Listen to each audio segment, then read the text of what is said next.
This is the Whole Hog Baseball Podcast, presented by Massage Envy, the first podcast devoted entirely to Arkansas baseball. Featuring insight from Arkansas baseball color analyst Bubba Carpenter. Here's Matt Jones. Arkansas hits the road this week. They'll go to Ole Miss. Always a fun series when the Razorbacks and the Rebels get together. Matt Jones with Bubba Carpenter will preview that series today. We'll also look back at Arkansas's win over Alabama. Probably the most entertaining series to this point this year, Bubba. Arkansas loses game one 12-1. They're down and being no hit through 3.5 innings in game two. They come back and they win 9-6. They win a really tight game on Sunday 5-4. And they take that series from Alabama, a team that Dave Van Horn thinks is going to be pretty good this year. It's just things haven't quite worked out for them to this point. They played, really good competition. What were your thoughts from watching Arkansas play Alabama? And I wonder, what do you think clicked for this team, say, halfway through the series, for them to turn it around? Because they didn't look like things were going to go very well about 12.5 innings into the weekend. Well, first of all, Alabama's a good team. They're better than I thought they were going to be, Matt. They've got hitters up and down the lineup. There's not really an easy out. It's a veteran team like most SEC teams. They got one freshman in the lineup, Shelton, and he's leading the team in jacks. Can really swing it. So, I mean, they're good from top to bottom. What really stood out to me is the team's ability to just kind of flush Friday night's game and move on and win the series. We saw them do it a couple of years ago when Bama came in here and they won the first game pretty handily, and then we went on and we won the series, and we won the conference after that. So you don't put too much into one game. I think Friday night, though, I jokingly said, you could have put Ohtani on the mound or Garrett Cole, and I think Alabama would have hit them. I mean, Friday night, everything went their way. It's just one of those nights. But I was impressed with the team, the way they battled back Saturday. And to answer your question of what do you think clicked, I think the bullpen clicked. To be honest with you, the bullpen came in and shut them down and gave our offense the chance to start working. I think the Kendall Diggs 3-run homer was huge. In Saturday's game to get us within one. And then from there on, we just kind of rolled. But man, a huge props to the bullpen. The way they really did do a good job coming in and shutting Bama down. Yeah, you know that Alabama was probably thinking at the end of game two, we've got them tomorrow, because there just wasn't a whole lot of pitching left. There was some thought Hagen Smith might be able to come back, but he didn't. And I think in hindsight, that probably was optimistic, thinking that he could come back after throwing 52 pitches on Saturday. But the recycling, I guess, if you will, of Dylan Carter and of Cody Adcock, and obviously Gage Wood pitched really well right there at the end. That was the key to the weekend to me, the way those three guys pitched, especially after things went south for Ben Bybee so early in that game. I think so. Think about it, Matt. If someone had told you going in that McIntyre would have left the game in the fourth inning down 4-1, after Friday's game. So after everything that happened Friday, if McIntyre would leave going down 4-1 in the fourth, and then Bybee was only going to get 2 outs in the first inning on Sunday, you would have thought we'd have got swept. I mean, you would have put all your money on an Alabama sweep, to be honest with you. And so it says a lot about the toughness of this team and how they were able to just overcome it, battle back. The offense did a good job of taking advantage of Alabama mistakes, and the bullpen was awesome. And so we ended up winning the series, and I think it's a huge series because I really think Alabama's going to win a lot of games as we get farther along into the season. You're going to see them win a lot of games. I thought they had some good pitching. Thought their starters were all good. I thought they had some good arms coming out of the pen, especially Friday night. They threw a couple guys at us Friday night. That Hagen Banks guy, he went 4 innings, no hit against us on Friday night. Now, granted, the game was kind of out of reach, and I don't know why they left him out there that long. I don't know if he's that good or not. But boy, he looked good Friday night against us. They brought in a tough lefty, Connor Ball, after that kind of a different look. But no, I think they got some good arms out of the pen, and like I said about their lineup, they're tough. They're a good team. So I think it was a good series win for us. Yeah, I don't think Banks has given up a run in SEC play yet. I think he's a pretty legit pitcher. And then you think about Game 3, just how everything lined up. I'm not sure people realize how good Grayson Hitt is for Alabama. I was looking at Draft Talk, and Baseball America has him right now as the number 51 prospect in this year's draft. And so for Arkansas to go out and hit so well against him early in that game, I think was maybe a feather in the cap, so to speak. I think so, but we've done that against starters all year. Our offense has done a really good job getting starters out of the game. We faced some really top-notch pitchers early this season, and we've done a great job of getting the starters out of the game early for the Hmm. most part. And we really did battle him, and we had Hitt frustrated. He's got multiple pitches he can throw.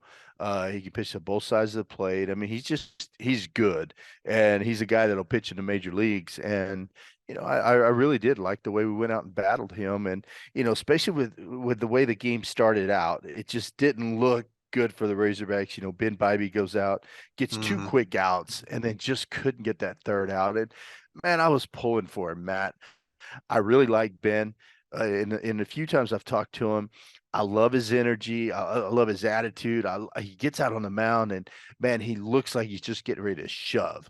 And for whatever reason, he just hit a wall right there. He could not get that third out. I Mm. think had he gotten out of that inning, things might have been a little different for him. But he's going to be fine. I think he's a guy that's going to get a lot of outs for us this year, and he's going to be a good weapon for us. I hated that he couldn't get out of that first inning. Yeah, there was a 1-2 breaking pitch, I think, and looked like it was right there on the edge of the strike zone. If he gets that call, who knows how that outing goes differently. And I think, Van Horn has to manage that game differently because of, you want to win the series, and you can't leave him out there too long and see if he's going to get it corrected. I think that maybe the rope is a little bit longer in a different situation than the one they found themselves in on Sunday. I thought Saturday's game was probably the most entertaining game that Arkansas's played this year. Back and forth, high emotions, lots of tension in the crowd, obviously on the field with Brad Bohannon, the Alabama coach, getting ejected in the seventh inning. And then at the end of that half inning, Van Horn's out there going after the umpire when it looks like their catcher. I guess was Matt Gussetti because he had replaced Dominic Thomas at that point, but looked like he might have blocked the plate when Tavian Josenberger was trying to go in. Josenberger gets up, looked like he may have hurt his shoulder a little bit, but he was okay. Man, wasn't that fun being in the ballpark Saturday afternoon though? Those are the types of games that I think that we really look forward to all year and we miss when they're not happening. Yeah, those are your conference games, and boy, it's just a different feel, Matt. But you're right. There was so much energy in the stadium. I'll tell you, when Bohan got tossed, the crowd was going crazy. And then Tavian steps up there, first pitch, it's double down the right field line. Hmm. The place went nuts, and that's awesome. And that's SEC baseball right there at its best. And that's Baum Walker at its best, to be honest with you. And it was a lot of fun. Um, I don't know what happened with Brad Bohan in there, but I He think he told me he kind of blacked out. He told me he blacked out. well, something happened because he kind of showed his butt a little bit, and I think I've already voiced my opinion about it. I don't think you come into you keep your anger on the field. Don't direct it towards the fans. Don't mock the hog call. I mean, I'm a lifelong Razorback fan. That really angered me when he did that. And I don't think it affected our team really, but I think it really fired up the fans, and I think our team fed off the energy in the stadium, and I think we played different from there on out. But so I appreciate Bohannon doing that. But I have read some of his quotes since then, and he's been very apologetic, Mm. and so it happens, man. You get in the heat of a game like that, and sometimes you do lose it. Now I don't know if blacking out is the right way to describe it, but the heat of the moment gets to you sometimes, and it happened right there. Yeah, he told me after Sunday's game, he said I didn't mean any disrespect by it. He said, just got emotional, got in the heat of the moment. He said he loves coming to Arkansas. He called it, quote, one of the sickest places to play in college baseball. He said the only thing he doesn't like about coming to Arkansas is that it's hard to win. He's got a 2-7 record in Fayetteville since he became Alabama's head coach. The Razorbacks won the series. But there are some things that I think give you a little bit cause for concern that happened in the series. Obviously, the starting pitching numbers were not good. Hunter Hollan was hit around like we have not seen in the first game. Will McIntyre, like you said, went out early in the second game. I will say this about McIntyre. They found out the next day that he has the flu, and they're not sure what his availability is going to be like for Ole Miss. They're going to go Holland game 1 and then TBA games 2 and 3 at Ole Miss this weekend. So you wonder if the flu might have been affecting McIntyre whenever he was pitching on Saturday. We talked about Ben Bybee and the short start that he had. I don't know that you're going to see him get another start, at least for a little while in SEC play. Your thoughts on the pitching numbers, because there for a little while the trajectory was really good. The innings were getting longer collectively for the most part from these pitchers, and then they have a step back against Alabama. Do you think that's something to be concerned about, or do you think it's just a bad weekend? I think it's just a bad weekend against a good team. Like I said, Matt, they got a lot of veteran guys in their lineup. I like how Alabama approaches hitting. They hunt pitches early in the count. If they don't get them, they're not afraid to hit with 2 strikes. With 2 strikes, they choke up. They find a way to put the ball in play. I was just impressed with them. Now, when it comes to Friday night, I've faced pitchers before that were tipping pitches and teams that had that knew what was coming. Alabama act Friday night like they knew what was coming against Hunter Hollan, but maybe they didn't. I think I heard Dave or someone asked Dave that question, and they went back and looked. I don't know. I think they were just hot, but they were on his slider. They were on his fastball. They just seemed to be on everything. But a lot of the balls they hit that weren't crushed. I think I counted 9 balls hit under 90 miles an hour that were base hits. There were some rollovers in the hole. There were some jam shots. A couple were hit low 70s. Those balls aren't hit very hard, but their swing that were on plane, and so they were able to get it out there to the outfield or through the infield. But so it's not like they crushed everything they hit. It was just one of those nights where everything they hit fell. Now it evened out later in the series. They hit some balls hard that into the wind and ended up getting caught. And I think it happened both ways. But Friday night was just one of those nights. I'm not worried about Hunter Hollan. I'm still impressed with his stuff, how he's able to pitch to both sides of the plate, and even Will McIntyre. He made some good pitches. I'm not worried about Will. I'm not, man. I'm a glass half full guy. I'm a realist, but I'm a glass half full guy. And man, I haven't given up. I think it was just a weekend where we ran into a team that was swinging it really good. And, we'll see what happens this weekend. I mean, we're facing another good offense, although their numbers don't prove it. Ole Miss has got some veteran guys in there, and there are a lot of guys left over from last year's championship game. We can talk about it later when we go over Ole Miss, but I feel pretty good going into this weekend.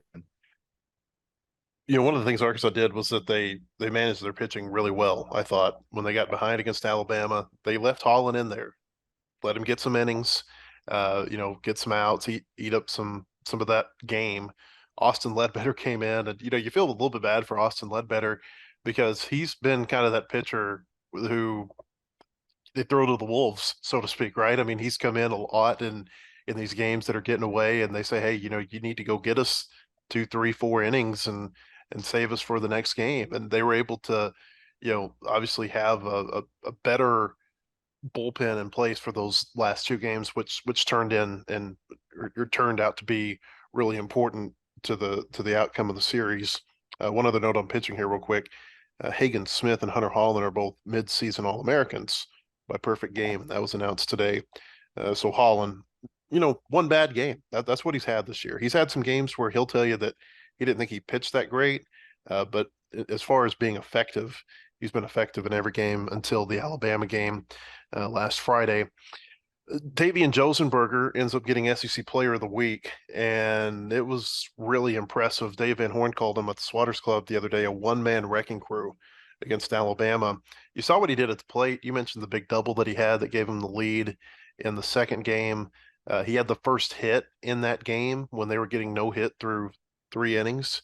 Came up in the 4th, had a double, and that was what helped contribute to that 3-run home run by Kendall Diggs. That was a real big swing in that game. Just was all over the bases all weekend. And then in center field, I can think of at least three big catches that he made.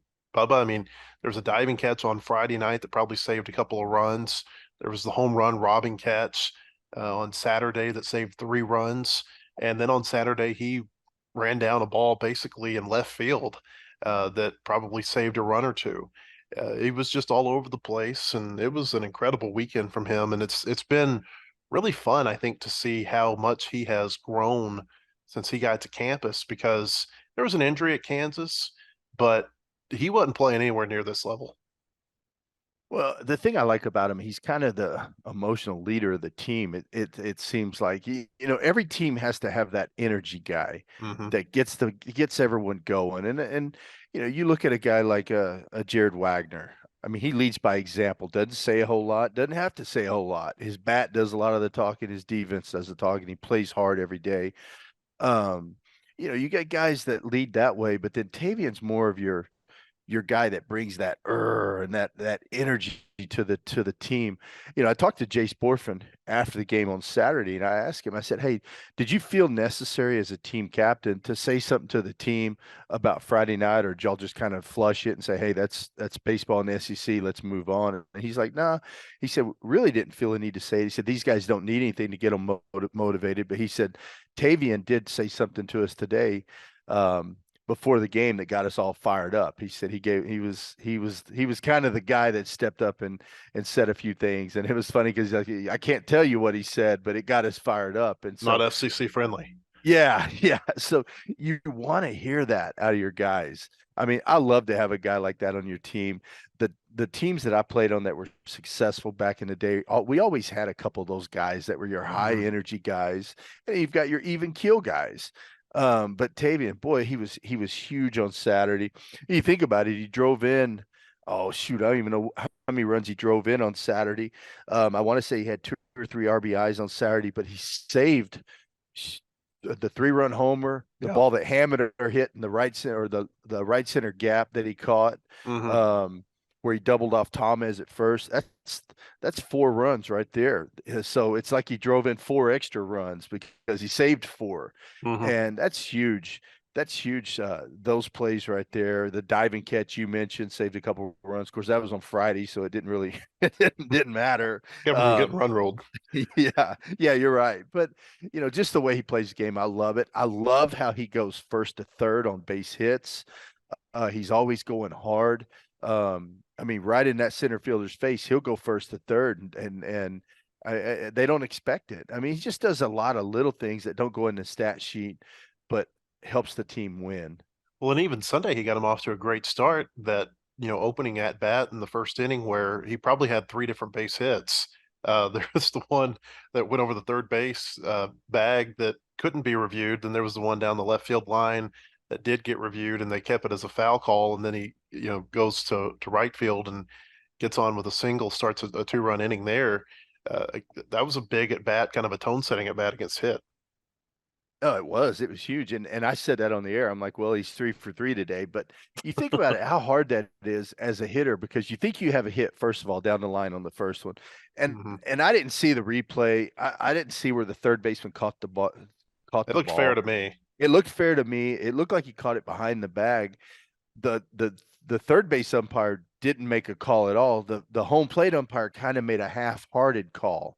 It wasn't really a foul ball. He didn't know what to call. He kind of held his hands up like waiting for the third base ump to make the call. But that's something else. Can't be reviewed. I don't think Dave liked it. And then the line drive down the left field line. I watch Nate Thompson all the time. I know his body language. Nate was 100% sure that ball was fair, Mm. and they called it foul. And their review took about 10 seconds. I don't even know if they even sent it to Birmingham or not. That was the quickest review I think I've ever seen. I thought that ball was fair. They showed it once on the replay in my booth. I thought it was fair, but whatever. But what's awesome is Tavian didn't let that bother him. He went back up there and then got a base hit to right. I mean, that says a lot, because as a hitter, that's so frustrating, especially the one you think you got a sure double and it gets taken away from you. So that, he doesn't let things like that bother him.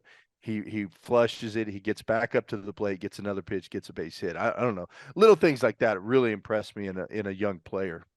I was reading D1 Baseball had a story the other day. It was anonymous coaches talking about playing Arkansas, and one of them said that they think Josenberger is the glue to the Arkansas lineup, and it kind of a ironic timing because it came out the day before the Alabama series, and he really was the glue during that series against the Crimson Tide. Two things that I think are interesting that we've talked about throughout the season is that before last week, we didn't really think that anybody had stepped up and taken, the bull by the horn, so to speak, at catcher and third base. And now it seems like they have. Parker Rowland has emerged as the starting catcher. He caught all three games against Alabama. It was the first time this year that they've had one catcher catch all of their weekend games. And Van Horn even said at the Swatters Club on Monday, he said that he's taken the lead in that race. And then I think Caleb Cali has taken the lead at third base. You're starting to see him hit a little bit more consistently. I thought he fielded his position pretty well over the weekend against Alabama. How important do you think that is now that there's not necessarily a rotating door at those positions, that maybe there's a little bit more concrete lineup that is going to be in place for these games? I think it's huge, Matt. Just How does it I, affect the lineup? well, uh, as a player, you, there's a different feel when you show up to the ballpark and you know you're in the lineup. Mm. Mentally, that's you show up in a different mindset. And for these guys to know they're going to show up and they're in the lineup on Friday night or Thursday night, whenever, it's huge. Now, the thing about it is there's still a ton of depth. I mean, they can still mix and match if they want to do a matchup somewhere down the road late in the game. They can still mix and match guys, but I think the fact that these guys have kind of settled into that starting role is huge for them.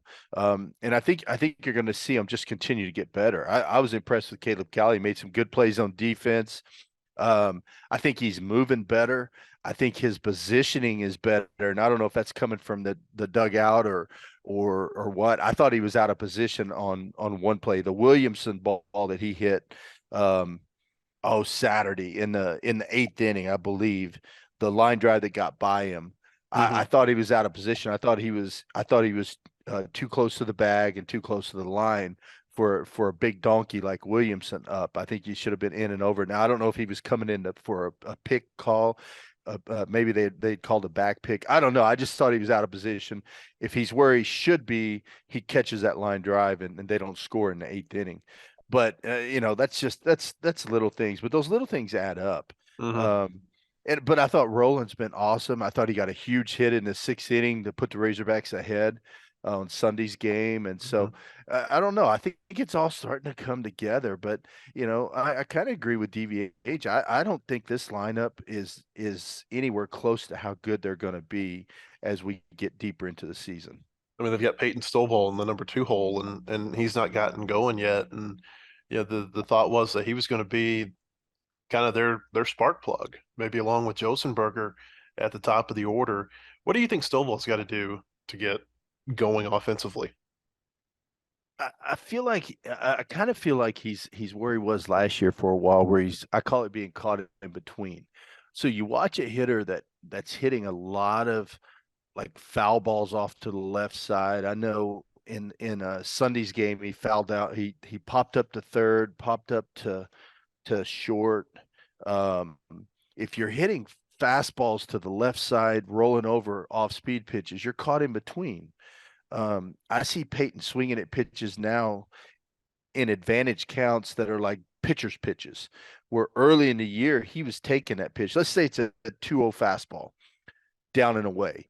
He's swinging at that pitch where early in the year he would take it. He'd get a 2-1 pitch in the middle of the plate and drive it, or maybe a first pitch changeup down. He's swinging at it, rolling over, where early in the year he would take that pitch, and get the 0-1 fastball, or later in the count get a pitch and drive it. That's what I see with Peyton. I think he's just trying to do a little bit too much. When you feel like you're not contributing, you're not as good as you can be, you start to expand the zone. You really honestly need to do the opposite. Shrink the zone a little bit, hunt speeds.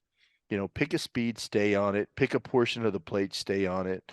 And then he's going to get it going. But that's what I really see in him, Matt. I just see him, late on fastballs, early on off speed. It's you're caught in between, and when that happens, you're not going to have success. Now, he did hit a couple balls hard over the weekend. He had a couple of really good at bats. Friday night he had a base hit against that tough lefty they brought in, Connor Ball, hit a line drive to right field against him, where he really stayed in on it. That was a great at bat. So he shows signs of being the Peyton Stovall we know he's going to be, and he's going to get it going. And when he does, if he stays in that two hole and he gets going with the weapons we have behind him, with Tavian and Peyton at the top, that's a dangerous top of the lineup.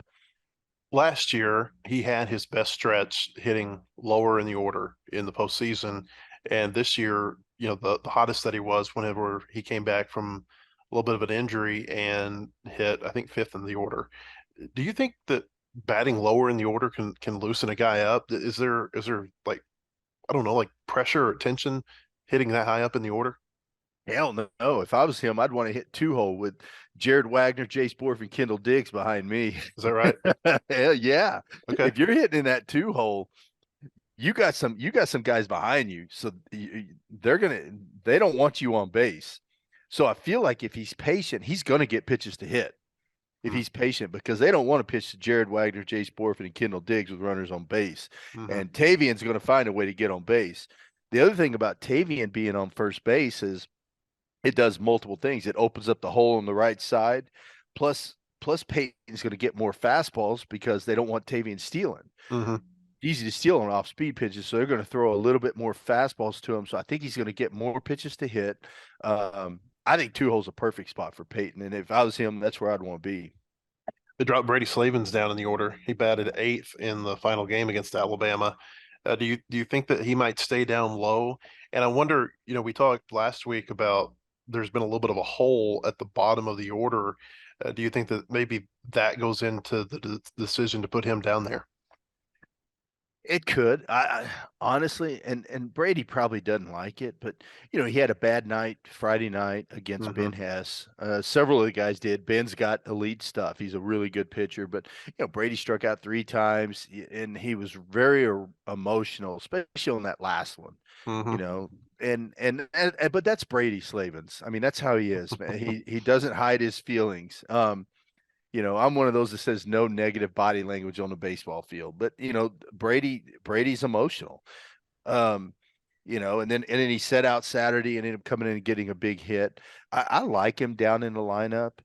I think out of Brady, you're going to get every year. He's proven he's going to hit you 14, 15, 16 home runs. He's going to drive in runs, but having him down in the lineup like that might be a good thing for him. I know when he came back in, he put the ball in play, didn't strike out anymore, kept in the zone. If Brady will stay in the zone, he can hit any pitch in the zone. He can hit the ball down and away. He can hit the ball inside. He can hit every pitch. When he gets in trouble, he's chasing balls out of the zone. And I mean, it happens with all good hitters, but when he's patient, he's a dangerous hitter in that lineup. And maybe him being a little bit farther down in the lineup is a good spot for him right now. And then maybe things will change, and what we see right now may not be what we see in May. Who knows? But yeah, I think it might be a good thing for him to drop down a little bit.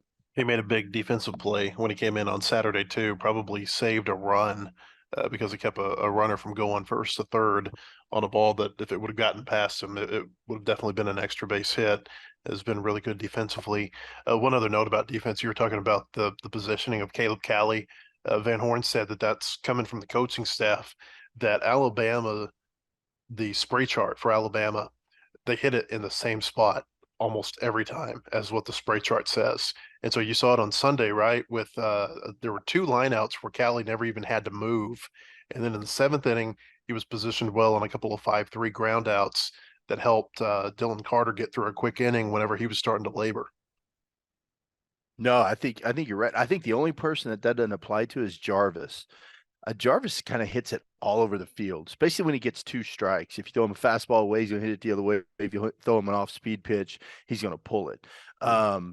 but I think the rest of the guys, yeah, they're pretty predictable. Thomas, I tell you what, Pinckney's a first ball fastball swinger. You throw him a first pitch fastball, he's swinging. Hmm. Um, there's Thomas is the same way. Thomas is real aggressive early in the count. You can get Thomas to make a one pitch out. I love pitching the first pitch swingers because they're an out. If you execute your pitch, they're going to make an out.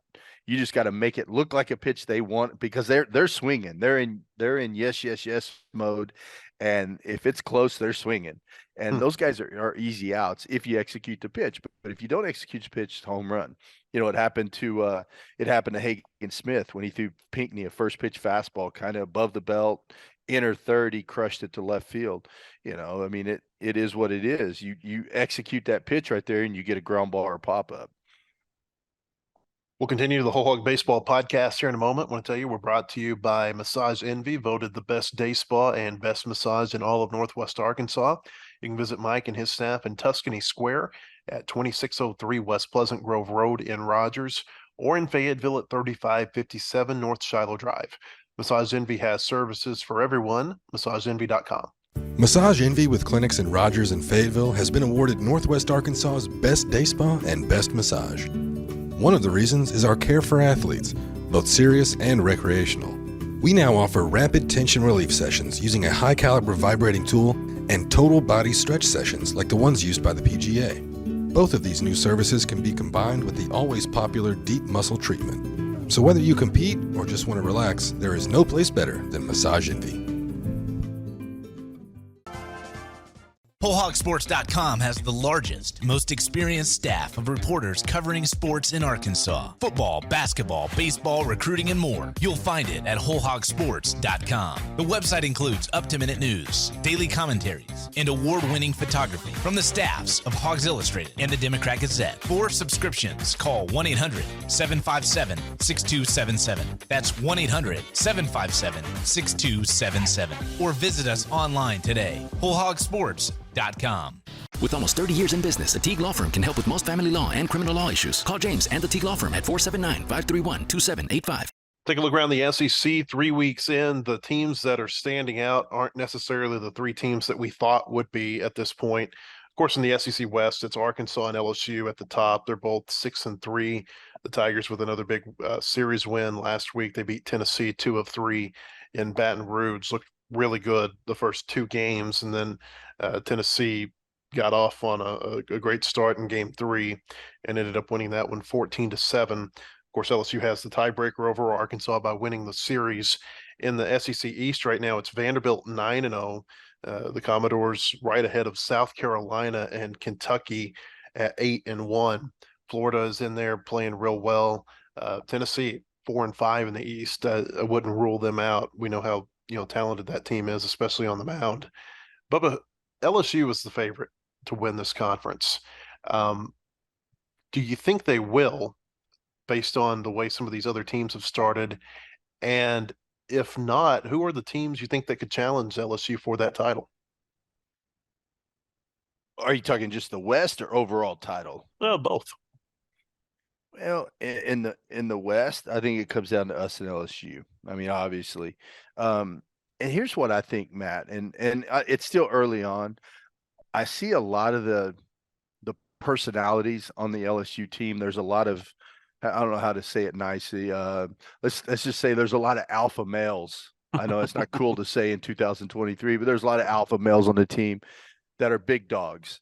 And I see a team, if they're not careful, Jay Johnson has to be careful. That team's going to self-destruct because there's a lot of big egos on that team that wants to be the star of the show. Now, I think Dylan Cruz is a leader, and he might be a guy that can keep them together as a player. But I just see guys like your Tommy Tanks, I don't know. I just see a lot of the attitudes on the team, and a team like that, if they're not careful, they're going to self-destruct. Now, they got great pitching though, and if you got great pitching, you're gonna win a lot of games, and so that might help. But they're a really good team if they don't implode. Vanderbilt, you look at Vanderbilt, what Vandy's doing. They're off 9-0 start. They're Granted, SEC. granted, the teams that they played during that 9-0 start, they played the Mississippi teams, and who did they play out of the East? I think they played Georgia, who's off to a really Yeah. bad start. So I don't know if that 9-0 is an equal 9-0. Well, that was my next sentence. Okay. You have to watch who they've played. But Sorry. yeah, they've had, no, you're good. You're good. You're absolutely right though. They haven't played a whole lot right now, so we don't know how good Vandy is. I look at South Carolina. They haven't played off anybody. They haven't played anybody, and you look at, they're a big swing and miss team. Now they're going to hit some home runs, but man, they're a big swing and miss teams. I want to say they've already struck out over 100 times in the conference. They've got 100 strikeouts right now, 51 walks in SEC games. That's a lot of strikeouts early on. They don't play really good defense either. I don't know. I don't think they're the real deal. Now, Kentucky has been a big surprise to me. Their pitching's been really good. And their hitting's been good, pretty good for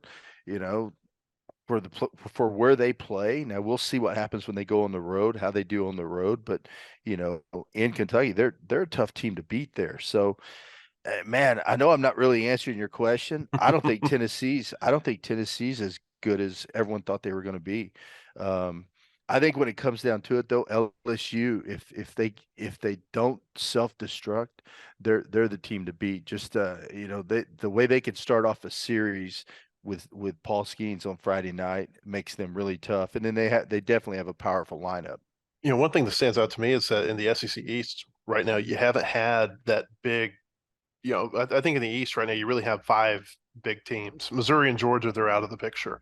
And those other 5, none of them have played each other. I think it starts to happen this week that there's some of those series that are happening. And South Carolina hosts LSU this week. That'll be a real big test to see where South Carolina really is. I think at that point, maybe their records start to kind of maybe come back down to where the West is. But one of the things that stands out to me, and we talked about this last week, is that the East is beating the West in a lot of these head-to-head series. There were 3 of them last week, and the East won 2 of the 3. The only one that the West won was LSU over Tennessee. I believe that's now 9 of 11 series that the SEC East has won head-to-head with the West this year. It seems like maybe the power of is shifting over to the East Division, at least for this season. Well, the East hadn't played Arkansas yet, though. They haven't. No. So we'll see what happens. But hey, you mentioned South Carolina LSU. I'm looking forward to that series. I think you're right. That's going to be a big test for South Carolina just to see how good they are. And I see LSU winning that series. I hope I'm wrong, but I think LSU is going to go in there and win that series. It's in Columbia. That's a hitter's ballpark. South Carolina's really taken advantage of that. I think South Carolina and Florida have taken advantage of playing in hitter-friendly parks this year. One thing that I thought was interesting, it jarred my memory when you were talking about LSU, is Mike Rooney, who is with D1 Baseball and also works with ESPN, former college assistant coach. He said something this week that he thinks LSU is built to blow out teams, and he said he wonders how that's going to look when you get to the postseason, when games aren't blowouts and when they actually have to, really compete in those tough, tight games. They won a tight game against Tennessee the other day when Skeens pitched against Dollander. They lost a tight game against Arkansas. They just haven't played in a lot of those games this year. No, I think that's so true. And, they're blowing these teams out. And that's the thing about the run rule that kind of hurts you. You get a 7-inning run rule. There's a lot of guys that aren't getting the pitch. There's a lot of guys not getting the play. You're costing your team at bats, and they've blown out a lot of teams. And so I think there's something to playing those close games. And that's one thing that the Razorbacks we excel at, are the close games. I saw Phil was talking about a stat the other day. I don't remember our record in 3-run games or less. We haven't lost the game yet. And we're always good in those games. And it goes back to the little things that we do. I think it goes back to DVH, the way he coaches, just the moves that he makes versus other teams, just Razorback baseball in general. will help you win close games, and the good teams find a way to win. I mean, there's no doubt. I mean, you look at our record right now, 6-3. If you look at our stats, we probably shouldn't be 6-3 right now, but we find ways to win, and I think that's a tribute to the players just clutching up, and the coaching staff doing a good job. Yeah, I think the resiliency is something that stood out to me. It's, this team doesn't have to have a certain type of game in order for them to win. It doesn't have to be a low scoring game. They can win a low scoring game, but they can also win a high scoring game. And we've seen them do a real good job this year of adapting to whatever, personality that a game takes on. I agree with you 100% there. They shouldn't be 6-3 in SEC based on the numbers. But they are, and I think it's a testament to their resiliency. We talked about a few of these teams in the SEC real quick, but let me just ask you this, Bob. I'm going to ask you, would you buy or sell the stock of these teams right now? How about South Carolina? Stock is high. They're 8-1 in the SEC. Are you buying or are you selling South Carolina? Yeah, I'm selling. Yeah, I think I'm there too. Yeah. You look at their schedule, I think going into the midweek, they did beat North Carolina the other night, which was a good midweek win for them. But their strength of schedule is in the 60s right now. A lot of these teams that they're playing are regional teams. Either they're from South Carolina or up in Charlotte. And it's not a real strong schedule. What about Kentucky at 8-1? One thing that stands out to me about what Kentucky doing is that they're small balling teams to death. They've got, I think, 3 times as many sack bunts as the next closest team in the SEC. They're stealing bases higher than any other team in the SEC. It's a different style of play than most teams are playing. Maybe Vanderbilt's the closest comparison. Well, their pitching's been really good, but once again, I'm still not sold on Kentucky. I'm sorry. I'm going to sell because I'm not a big fan of small ball. I don't think I think there's a time to do it and there's a time not to do it. I think when it's all said and done, the cream rises to the top, and I don't think Kentucky's going to be there. They do have Darren Williams, who's pitching really well this year in his season back from Tommy John surgery. He's been one of the best pitchers in the league. How about Texas A&M? They're 3-6 in the SEC. The stock is low on A&M. Are you buying that? Well, that's a tough one there.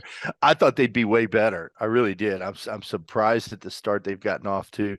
Now they did play LSU and Tennessee to start the conference season. They went 1-5. They beat Ole Miss last weekend. They're gonna, I'm gonna say I'm gonna buy. I think they've got off to a rough start. They played some good teams, so I think they're gonna be better. Now, how about Ole Miss? 1-8 in the SEC. Arkansas comes in this weekend. We know, we know what they have from a position standpoint. We'll talk about this here in a minute. A lot of guys back from that championship team, but they haven't looked good to this point in the year. Yeah, I think 99 times out of 100, I'm going to sell when it comes to Ole Miss, and I'm going to stick with that right here. They're just not a good team. They're a tired team. They're not playing well. But if you remember last year, they're probably the last team in the NCAA tournament, and we know how the season finished for them. So anything can happen. I know Gus going in. It's not gonna be a cakewalk for us this weekend. I think we're going there and win the series, but they're gonna play us tough. I know they're going to, but yeah, I just don't. I'm definitely not buying on Ole Miss. They've got too many problems right now, and they got a long way to go to get them fixed. Yeah, we'll talk about that more here in a few minutes. Ole Miss and Arkansas this weekend. It just does not seem like the same Ole Miss team that we saw last year, especially on the mound. I want to tell you that the Whole Hog Baseball Podcast is brought to you in part by the Teague Law Firm, where James Teague has joined his father, Robert. Law firm's been around for nearly 30 years and was voted best of Northwest Arkansas in 2019 and 2021. James can help you with most family law matters, including divorce, custody, child support.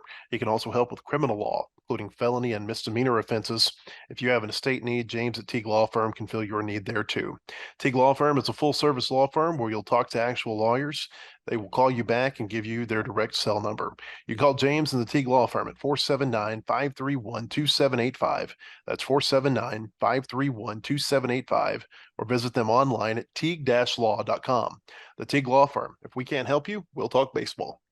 As a former Razorback pitcher, James Teague spent years closing innings. Now he's closing cases. With almost 3 decades in business, the Teague Law Firm can help with most family law issues and criminal law. Call James and the Teague Law Firm at 479-531-2785 or visit them at teague-law.com.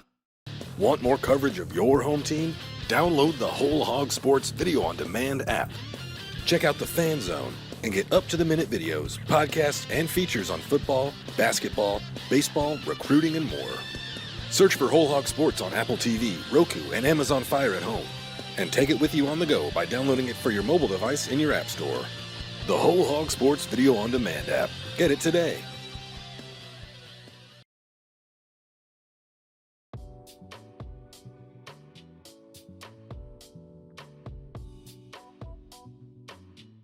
Arkansas was supposed to play Arkansas State on Tuesday. That game got called off Monday because of the uncertainty with the weather. And here in Fayetteville, I think at about 5:30 on Tuesday night, it was raining pretty good, had some cloud to ground lightning.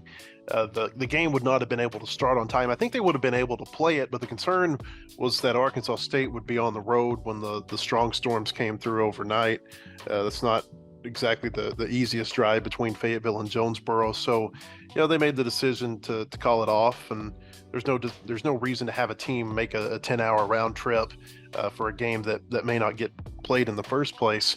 I think this benefits Arkansas from a couple of standpoints. Number one, Arkansas State's not very good this year. They're 6-19. It would have hurt Arkansas's RPI had they played the game. Number two, it gives Arkansas some rest. And with what we saw over the weekend, with all the action in the bullpen, the high number of pitches that Cody Adcock had to throw and Dylan Carter had to throw, it just seems to me, Bubba, that this was a good time for Arkansas maybe to get a little bit of rest going into a series where they're going to play Thursday, Friday, Saturday. Yeah, absolutely, Matt. I tell you, usually I'm all about the midweek game. I think it's huge for the guys to get a few extra at bats in. I think guys that don't get a lot of work on the weekend on the mound, I think it's good for them. But I think this was a perfect time to get a rain out. I think everything about it you just said is spot on. Now, the only thing about it is there's guys that I want to see play. I mean, there's young guys sitting on the bench that I want to see get out there and get some at bats, and that's the only unfortunate part is those guys don't get up there and get at bats. I mean, you look at like Hunter Grimes, Jason Jones, Robin Nett, Peyton Holt, those guys, Ben McLaughlin, Hudson Polk, Mason Neville, all those guys, I want them to get at bats and get playing time. And when the Tuesday night game gets canceled, they don't get those reps in. But I really think it was good. Not to mention a few of the guys out of the bullpen that we'd like to get some innings. And I still want to see more of Christian Fowl. I'd like to see Ben McLaughlin back on the mound. But other than that, I mean, I think for the team, that's just me being selfish, I guess, and remembering what it's like to be a player and how bad guys want to play that don't get to play all the time. So, I feel for those guys because they put in the work. But from a Razorback perspective, yeah, I think it was good that rain out, give them a little rest. Now they can get on the road and get to Ole Miss and get a workout there at Ole Miss and get ready for Thursday night. It's a quick turnaround. Yeah, and they're going to get some opportunities to play them next week. They play 2 midweek games against UALR as long as weather doesn't affect those. So they will get some opportunities next week.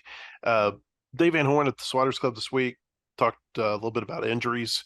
One is pertinent to this weekend. John Bolton, the shortstop, took a pitch off of his finger, I think when he was trying to put down a bunt against Alabama the other day.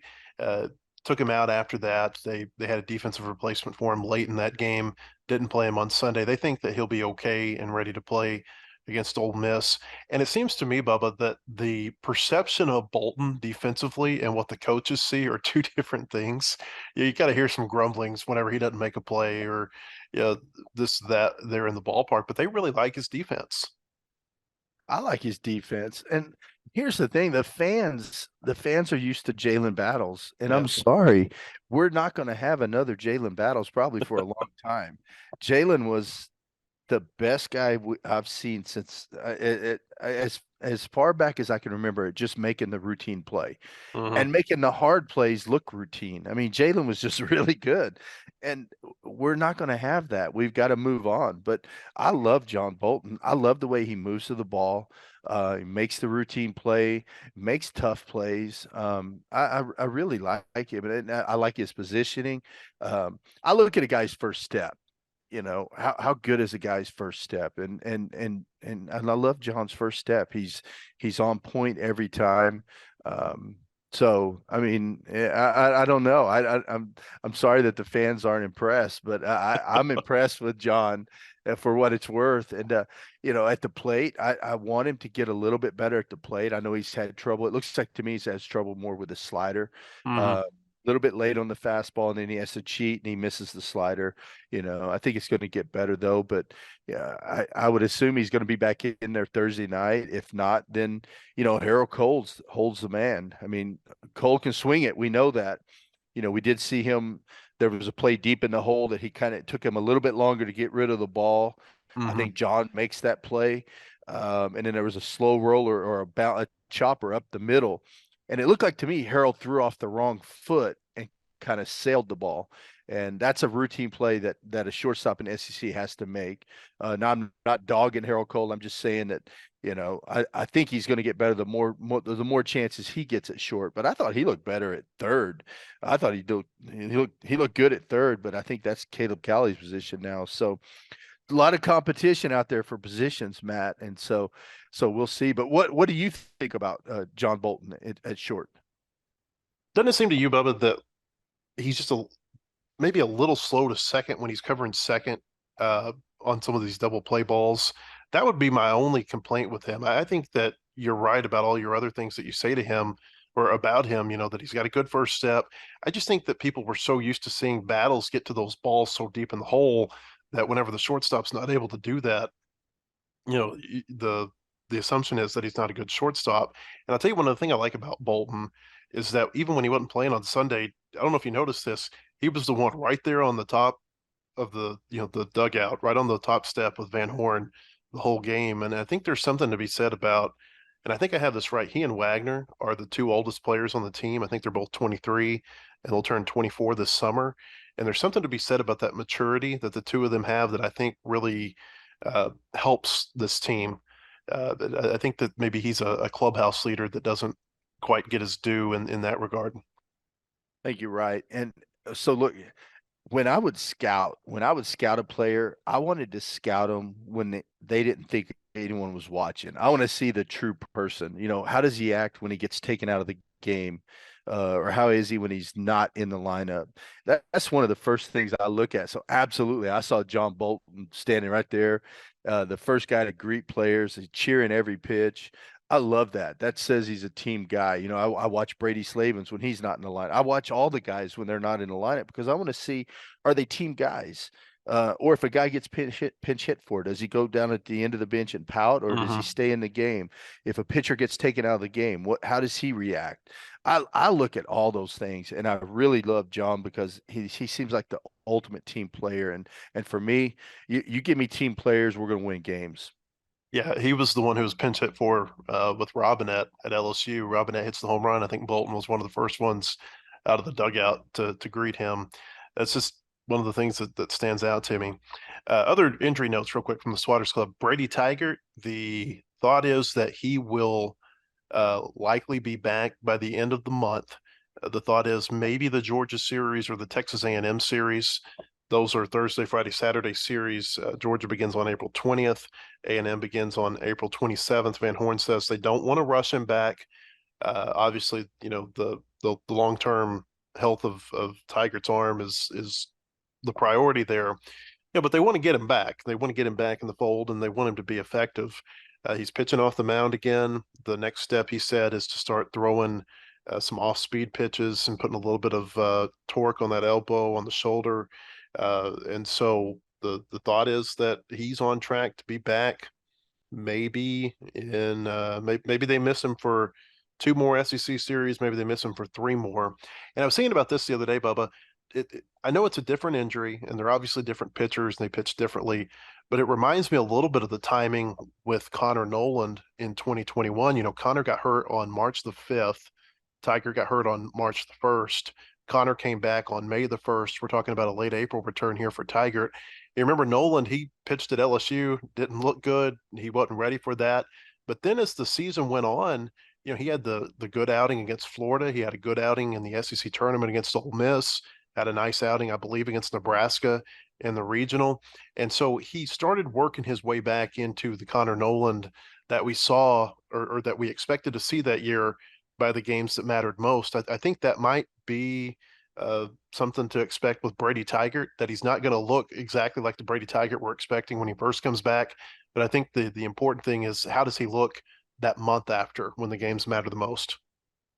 Yeah, you're right. When a guy comes back from it, part of it's mental, Matt. And Brady's when he throws the baseball, it's violent. I mean, there's not an 80% with Brady. Everything is 100%. And so he's just going to have confidence and just let it loose. And I think it'll take a little bit for him to get his timing back, his, kind of that swag back that he had. But I don't think it'll take Brady long. He's mentally, I think he's a tiger out there on the mound, and he just goes and gets it. But I don't expect him to be as sharp starting out, and we don't care right now. We want him healthy and ready when we get towards the end of May. That's when it really matters. So good news on him that he's coming back though, and really looking forward to it.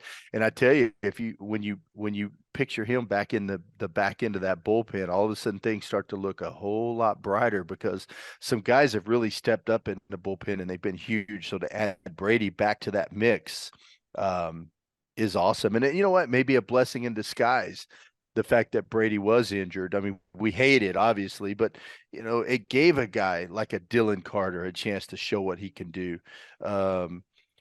Gage Wood was huge in Sunday's game. It's given a few other guys a chance to step up and perform. And so I think that's going to make us better when we get later in the year. Yeah, it hasn't just given them innings, it's given them an urgency to pitch well. It's not, hey, I've got this guy behind me. Now I'm the guy that we're having to rely on. And one other thing with Tiger, I don't know that they've ruled out the possibility that he might be a starter when he comes back. I wouldn't be surprised to see him in the starting rotation when he comes back. It was something that they had thought about during the fall, during the preseason. Wouldn't surprise me with the kind of the inconsistencies that they've had in the starting rotation, if you might see Tiger get a start somewhere down the line. Just something to keep an eye on. A couple other injury notes here real quick before we talk about Ole Miss. Van Horn said Monday that Cody Frank, the doctors have told him that the surgery went great. It was a clean tear right off the bone with his lat muscle. The thought is that he'll be able to pitch in 2024, and that Nick Griffin, who's redshirting this year, of course, he had Tommy John surgery and was out in 2021, pitched a little bit last year, was a big-time prospect out of high school in South Arkansas, that he's pitching well right now, that they figured out some things mechanically with him, and they expect him to be a big part of their pitching staff in 2024. All right, let's move on to Ole Miss this weekend. 6:30 on Thursday is the first pitch between the Razorbacks and the Rebels. The weather doesn't look great for this weekend. There's a high chance of rain on Thursday and Friday in Oxford. I think it's a little bit lower on Thursday night than it is during the daytime Thursday, so maybe it doesn't affect that day.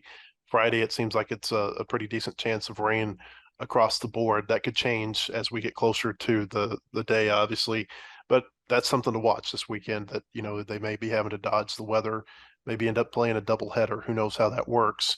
One thing to keep in mind, if they have to play a Saturday doubleheader, it would be 2 7-inning games, because Saturday is the last scheduled day of the series, and that's the way the SEC rule works. Ole Miss is going to throw Jack Doherty on Thursday against the Razorbacks. He's a right-hander who's kind of been their number one guy since Hunter Elliott went out with an injury. Xavier Rivas is a left-hander. He's probably their most effective starter, had been their Sunday guy. He's moved into the Saturday role. And then they've got a big-time freshman prospect named JT Quinn, who's moved into the weekend rotation, and he'll pitch Saturday's game. Arkansas, as we mentioned, Hunter Holland's going to pitch Thursday. They're going to leave the last two games TBA. The pitching has been the issue for Ole Miss this year, Bubba. Hunter Elliott, we saw him last year against Arkansas, both here in Fayetteville and up in Omaha. Left-hander, all the comparisons, maybe even a better version of Doug Nikhazy. He's got the same thing going on with him that Brady Tygart has going on. It's a UCL strain. It happened maybe 10 days before Tygart's injury. The thought was maybe they get him back middle April. I think they pushed that back a little bit further now. Same thing with him as with Tygart. They just don't want to push him and cause further injury to that elbow. And without him, it's been rough going for this Ole Miss pitching staff. They're one of the worst pitching staffs in the SEC. And when you look at their SEC numbers, they're really not good in those 9 SEC games. Well, yeah, you're right. They're not very good. And Doherty, their Thursday night guy, his numbers aren't very good. And he's a guy that's supposed to be a big prospect. He's got the stuff. He's just not, he doesn't know how to use it. So, I think it's huge for us to go in there and as hitters and put the pressure on them early, make them come in our zone and do some damage when they do. I think I think you look at the leader, we talk about Josenberger and Wagner and guys like that and who the leader is. I tell you what, I think Ole Miss, and look, this is me just observing them from afar. They're missing that Tim Elko presence in their lineup. I know we're talking pitching right now, but I mean, just on the team, I think Tim Elko was the glue that held that team together, and I think that's missing right now for them. And maybe they'll figure it out. Hopefully they'll wait and figure it out after this weekend. You mentioned that one of the numbers you like to look at from a pitching standpoint isn't necessarily the ERA or any of those things. It's what's the opposing batting average against them. And you look at Doherty and Quinn, they're both opponents are hitting 343 against them. Rivas, it's 224, a much better average there. Grayson Sagne, who had been in their rotation until last week, teams were hitting 455 against him. And so that's one of the top arms that they're bringing out of the bullpen. It just kind of goes to underscore how problematic the pitching has been for them. I mean, I'm looking at their conference only batting average here. There's not there are 2 pitchers who have a 250 average or lower against them. There's Mitch Morrell and there's Braden Jones. And Jones, nobody knew about, I think, until the A&M series last weekend when he pitched a couple of times. Well, it's hard to win with those numbers right there. I mean, that says a lot. If the league's hitting 343 off of you, you're not going to be in the game very long. So, or you're not going to win games. So that says a lot about it. Now we're still early on, and you look at who they've played. I mean, they've played, they played Vandy, they played Florida, they played A&M. So, Vandy and Florida can really swing it. So, I mean, they've played against good teams. I was comparing who they've played versus the teams they've played are 19-8. Yeah. The teams we've played are 12-15.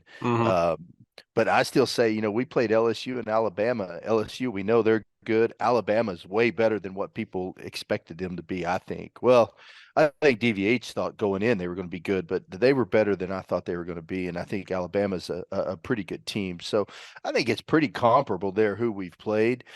Maybe Vandy, Florida, and A&M, if you add the 3 of them up, are a little bit better competition, but I don't know. I think it's pretty close right there. But yeah, the numbers don't look good for Ole Miss pitching or hitting. They're at the bottom of the heap when it comes to hitting, and so they've got a lot of work to do. Right now, Ole Miss 40 walks in SEC play, 100 hits, and 75 and 2/3 innings. That's a whip of almost 2, and that's not going to win you a lot of ball games. Bubba, you mentioned the lineup. They've got a lot of names back from that team last year that won the World Series. I mean, we saw Calvin Harris, we saw Jacob Gonzalez, Kemp Alderman, TJ McCants, the really good outfielder for him. Peyton Chatagnier is just off to a horrible start in SEC play. We know he's a great fielder up the middle, but he's batting .059 in their SEC games. When you have the pitching problems that Ole Miss has, you would think that they would be able to lean on the experience that they have at the plate and carry them, and that just hasn't been the case. And I don't know if it comes down to, a few of these guys have draftitis and they're thinking about the draft. They're putting pressure on themselves, thinking, I've got to do this, I've got to do that. I don't know what it is, but yeah, you're right. They're off to some terrible starts, Matt. But we know how capable those hitters are. And let me ask you this real quick. An Ole Miss team that's 1-8. I've heard this sentiment a few times this week, and I wonder what you think about this. It's like they're a capable team and they're a dangerous team because they're a desperate team. I wonder what you think about that, and maybe on the flip side, sometimes if you're too desperate, it causes you to get outside of your game and maybe play even worse than you have. Well, you're right. So a desperate team playing at home, the fans aren't real patient with them right now. They're frustrated too. So it can go two ways, Matt. A desperate team can really dig in and battle you, or a desperate team that gets off to a bad start on Thursday night can just kind of implode over the rest of the weekend, especially when their fans start to lose faith in them. And you start to hear a few of those little boos coming from the crowd, stuff like that. So it's hard. To me, it's always dangerous when you're going to Oxford and you're playing Ole Miss, because they always seem to try to step up and play the Razorbacks well. So man, I don't know. I think it's going to be a fun series, though.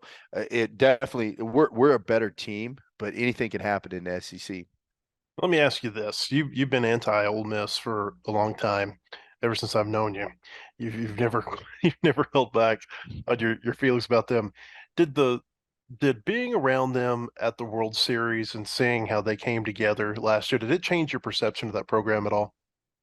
Yeah, honestly, it did. It really did, Matt. And I found myself rooting for them.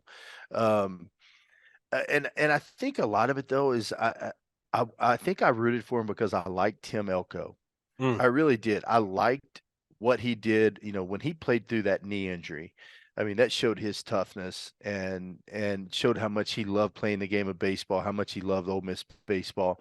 I think that kind of changed me. And man, I still don't. I can't stand them, but and I can't stand a lot of the stuff they do, the extracurricular stuff. But as far as a team, yeah, I did start to look at them differently last year. Now I also look at them and say they cost us a national championship last year. If we beat Dylan DeLucia in that mhm. game, we go on and we play Oklahoma and we win a national championship last year. I thought we had it. I thought for sure we were going to go out and beat Dylan that day. But he had probably one of the best games of his season against us. And, I think the strike zone, I think everything about that game matched up perfect with Dylan DeLucia. They beat us and they go and win national championship. So now part of me is angered because I feel like they took that away from us. But you got to give credit to them. They were the last team in the NCAA tournament and they ended up winning it all. So, but they had a veteran team, and that's what's surprising about it. They've got so many of those guys back, and they're just not getting it done this year. I don't know if it's complacency, um, draftitis. I don't know what it is. Can't put my finger on, or maybe just lack of a Tim Elko as a leader. I don't know, but they're missing something there for sure. Arkansas and Ole Miss have played so many games over the last few years. Think about 2019, they played 8 times because they played twice at Hoover. They played in the Super Regional last year. They played 6 games because they played at the College World Series. And all these games are really adding up. And this is something that a stat that I'm sure you've seen on TV. It was something that I found before the 19 Super Regional, all these meetings between Bianco and Van Horn and how it ranked among the other coaches. And, they've far exceeded now the number of times that Ron Polk and Skip Bertman coached against each other. This will be the 75th, 76th, and 77th times that they've coached against each other. And, both of them, I mean, they've got job security, obviously. It just seems like this might be one of those records that when we look back, you may never see two coaches go against each other the way these two have gone against each other. It's pretty remarkable, I think. And I was listening to Mike Bianco talk on a Mississippi radio station this weekend. They said, "Do you get excited to face Dave Van Horn?" He goes, "I don't know that excitement would be the word." He said, and he basically, and he said, "I think that I know Dave well enough that he'd probably say the same thing about our team." There's a real mutual respect, I think, between those coaches. And it's something about this matchup just seems to bring the best out of these two teams when they play each other. No, I think it does. It's always exciting. We talk about the excitement in Saturday's game against Bama. I mean, look at some of the games we've played against Ole Miss in the last few years. I mean, there's been some crazy games. It's been fun. I mean, it really is. In the College World Series last year, I mean, those were exciting games. So I think it does. I think it brings out the best in everybody, and that's the beauty of baseball and the SEC and a rivalry like this. I think it's awesome. Now, with that being said, I hate losing to Ole Miss. I just absolutely hate it. But it's if you're a baseball fan and you love good baseball, then it's a series you don't want to miss. There's this talk in the SEC that moving forward, they're going to keep 2 permanent rivals for these teams, and then they'll rotate the other games. It feels like with the meaning of these Arkansas Ole Miss games, when you throw in the postseason aspect of the last few years, the fact that Arkansas ended Ole Miss's season one year, Ole Miss has ended Arkansas' season last year, like you said, there's just something about this game that makes me think that this might be one of the 2 that Arkansas gets to hang on to. We'll see, but it's always a fun series. Arkansas and Ole Miss this weekend in Oxford at Swayze Field. Thursday and Friday night, Saturday afternoon. Hope you'll come to WholeHogSports.com and read our coverage from the series. We'll be back next week with another Whole Hog Baseball podcast to talk about the Ole Miss series. We'll also have an Arkansas Little Rock game under our belt at that point, we think, as long as weather doesn't play a factor. And we'll look forward to maybe the series that everybody's looking forward to the most this year. Arkansas and Tennessee is next week at Baum-Walker Stadium. For Bubba Carpenter, I'm Matt Jones. We appreciate you joining us, and we'll see you next week on the Whole Hog Baseball Podcast.